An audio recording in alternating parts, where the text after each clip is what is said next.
Welcome back to Preps Today with John Millea. He's John Millea, the prep sports and activities guru from MSHSL.org. You can find his written work there. You can find his spoken word artistry here at TalkNorth.com. I'm Jim Suhan from Talk North and the Star Tribune. Love doing the show. It's going to be interesting stuff today. Thank you to Pizza Barn in Princeton for sponsoring us for so long. We're coming to you from the Aquarius Home Services Studios. All right, let's get right to it. Let's get to softball at its finest. Yes, sir, Jim. Softball at its finest. And that is a reference to two different forms of softball. Let's start with adapted softball. We had our Minnesota State High School League State Adapted Softball Tournament Friday and Saturday at Chanhassen High School. Another great event. In both divisions, the physically impaired division and the cognitively impaired division, Dakota United swept both of those state championships. In the PI division, Dakota United has won the state title 4 years in a row. And this is a dynasty. They've won 61 games in a row over that stretch. And in the CI division, Dakota United won that for the second year in a row.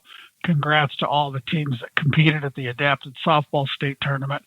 Now let's move to the outdoor version of softball. And one of just the greatest experiences I've had with softball over all these years. I made the 2-hour drive south to Wells, that's near Albert Lee, for a game between two of the top teams in the state, as well as the top two pitchers in the state.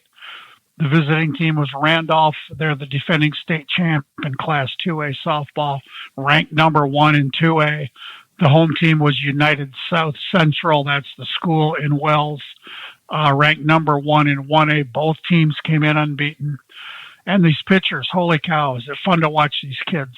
Randolph senior Carter Raymond, she led them to the state championship last year. She signed with the University of Minnesota. And then for USC, junior Mariah Anderson, who I've written about previously this spring. We've talked about her. Super talented. Mariah leads the state in strikeouts this season. Carter Raymond is second, and their earned run averages start with a 0. And then a dot, and then more zeros. These two just don't give up runs. And if that's not enough, they're also the leadoff hitters for their teams. They get on base, they steal bases. It's fun to watch these kids play. And this was really small town softball at its finest on a warm, windy day in Wells. You knew going in this was going to be a low-scoring game if anybody scored. And it went to extra innings, 0-0. And it was really a dramatic ending. Mariah Anderson for USC led off the bottom of the ninth with an inside the park, leadoff, walk-off home run for a 1-0 win by the smaller school. It was really something to see. So now at this point, this week, section tournaments are going in softball. United South Central, they were 19-0 in the regular season. Randolph 19-1. Randolph is hoping to earn a repeat state title. USC is hoping to get to state for the first time ever. You can't count either of those teams out. This is quality softball, and it was fun to see a game like that in a small town. That's so cool. I loved coaching youth softball. I just thought it was a great sport for kids. But when you face a dominant pitcher, It's going to be all about the pitcher. It's amazing. It's just amazing what those kids can do. And Mariah Anderson, she's 5'3". She's the kid who's also a really, really talented gymnast. And when I wrote about her earlier in the spring, the big-time college coaches were kind of staying away because they are worried. She may decide to be a college gymnast. She's got 2 sports she excels at. But after this game against Randolph, I asked her where she stood on the whole college thing, and she's just a junior. She said, she was a little revved up. She said, I think I'm going to send some emails to some coaches just to let them know she may be interested in playing college softball. So, yeah, great stuff. Good stuff. Yeah, that is good stuff. All right, let's get to an unusual combination of topics: baseball and bull riding. Yeah, this is new. This was new to me. I'd never seen these two activities put together like I did Saturday. I went out to Waconia for Baseball Day in Minnesota. They had 4 high school games at Lions Field, which is an absolute showplace in Waconia. They did a great job of hosting this. The weather was not great. I don't think it ever got to 50 degrees. It was a cold wind, but the baseball was really good. I focused on a game between two Class 2A powers, Rockford and Perham. Rockford's the defending state champ. They've got a pitcher that people know about, Will Haas. He's going to pitch at Tennessee. That's the kind of baseball player he is. He put on a show last year in the state championship game when the Rockets beat Foley 6-0. Will struck out 13, didn't walk anybody. He's not pitching now because of an arm injury, but he's the designated hitter. Hits from the left side. He's a great athlete. Perham was the state runner-up 2 years ago, went back to state last year, and both these teams are ranked among the top 5 in Class 2A. They played a whale of a game. Perham knocked off Rockford 2-1, and as I was, kind of loitering after the game, waiting to talk to the coach and some players from Perham, I noticed the lineup card taped to the wall in the Perham dugout. Written in very large letters was the term "Cowboy Up." And baseball people remember the Boston Red Sox. That was their motto. I think like in the early 2000s. Yep. Cowboy when they broke Up. through, like 2004, yeah. somewhere in there. Right. And so they have pulled it off. The Perham Yellow Jackets have managed to compare baseball to bull riding. It may sound like a bit of a stretch, but it works for him. Here's a quote from the coach, James Mulcahy. Quote, you'll probably get your backside kicked on a big old bull, but you got to cowboy up because you're going to get thrown to the dirt and you got to get back up and get on it again. That's what the whole philosophy is. Every baseball game is like riding a bull, and you got to stay on the bull as long as you can. If you get knocked off, you keep going. And they have a cowboy hat that, like, their player of the game wears afterwards. If you go to John's Journal at MSHSL.org, you can read about that game and the whole cowboy up mentality. And baseball is for the 1As and 2As. This is the last week of the regular season. So it would be cool if Perham and Rockford, they could meet again in the state tournament. If they do, I will be there. And, baseball and bull riding. That was the new one on me, Jim. I love it. That's cool stuff. Let's get to coaching news in St. Peter. Yeah, this is kind of big in the wrestling world. Keith Hansen, he's been the head wrestling coach at St. Peter High School for 22 years, part of the staff for 34 years. He announced he's stepping down. Keith had 281 career wins as a head coach. Has coached 28 wrestlers who went to state. 11 of them won medals at the state tournament. He's not going anywhere. He's going to keep teaching Phi Ed and remain as head boys track and field coach. But that's a great run for Keith Hansen at St. Peter. Good stuff. All right, we are going to get to our set pieces. We're going to thank a ref and a mayor this time. That's unusual. We'll also get to John's most valuable teammate of the week. But first, we do want to thank our sponsors, starting with, of course, Pizza Barn in Princeton. Yeah, you got it, Jim. Let's talk about the pizza of the month for May, Cole's Pizza. It includes the Pizza Barn's homemade crust, homemade ranch dressing, crinkle cut French fries. Yes, French fries on a pizza, cheese and bacon crumbles. It's named after Cole himself, and he thinks you should dunk those slices of pizza in ketchup. Cole likes French fries. That's what this is telling me. And you can try that all month for dine-in, carry-out, take and bake and delivery. And let's not forget the Pizza Barn's always great lunch buffet Monday through Friday from 11:30 to 1:30. You're guaranteed to find all kinds of delicious options. They change every day.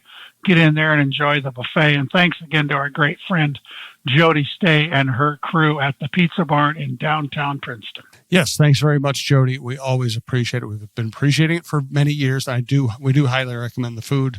The pizza's great. They have other stuff. It's a cool atmosphere. You're going to deal with nice people.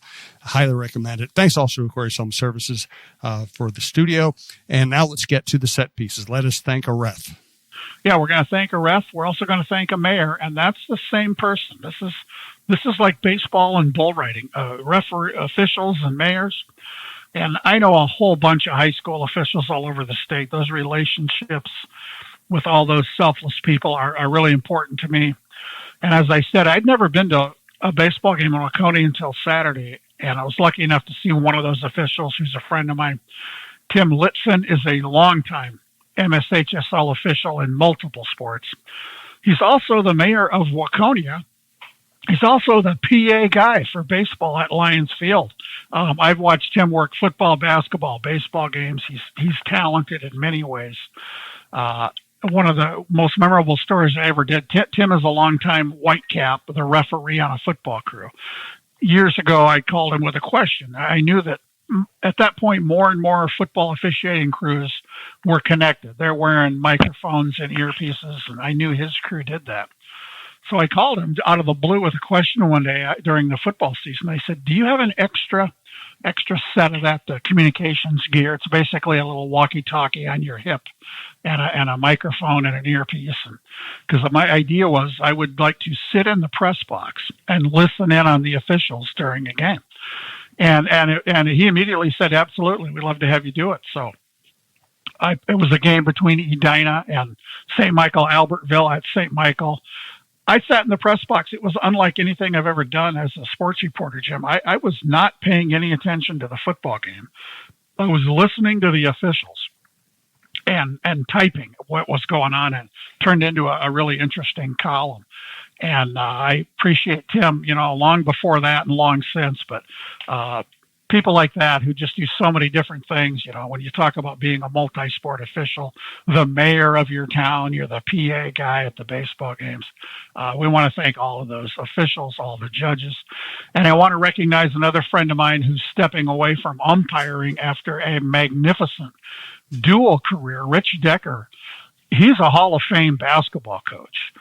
Best known for a long, great career at Rochester Lourdes, but he's also been a high school umpire for 51 years.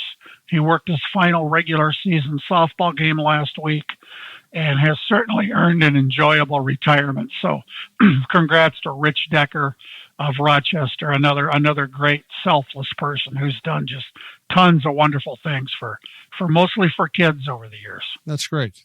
Okay, where do you want to go next? Let's wrap it up with a most valuable teammate. Yeah, let's talk about Sierra Seafelt. She's a senior member of the golf team at Barnesville, who has a consistently positive attitude and natural leadership ability. She goes above and beyond to support and guide the younger golfers, offering encouragement, advice, and mentorship. She creates an inclusive and welcoming environment that makes Barnesville golf an enjoyable experience for everybody. Congrats to Sierra Seafelt of Barnesville on being named a most valuable teammate. Excellent. What do you got coming up in this week, John? Yeah, we're kind of waiting out the rain here, Jim. We're talking on Wednesday, and it's still wet and cold. We're getting to the point, like I talked about section playoffs and softball and baseball, and we're kind of in the week of conference track meets. I may get to a couple of those. It's early. It's just noon on Wednesday. I may go to a track meet today. If it's raining, I'm not. I'm too much of a weenie. I'm pretty particular, but Thursday, Friday, Saturday, I may get to some events, and then next week, we're kind of, it's all sections next week. And the week after that, we're rolling into state tournaments. Before you know it, we'll be done with spring sports. Man, feels like so much is going on and things are flying by so fast. Maybe it's our age, but it just feels like the calendar is just packed. So thanks for bringing us all the best news from around the state. We always appreciate John's contribution. Thanks again to Jody State and Pizza Barn. Thanks again to Aquari Some Services. Thank you for listening. We do appreciate it. If you like the show, you might also like our other sports or outdoor shows at talknorth.com. We have the best lineup in town. Everybody from Mark Rosen to Ron Shera. Check it all out. We do appreciate it, and we will talk to you next week.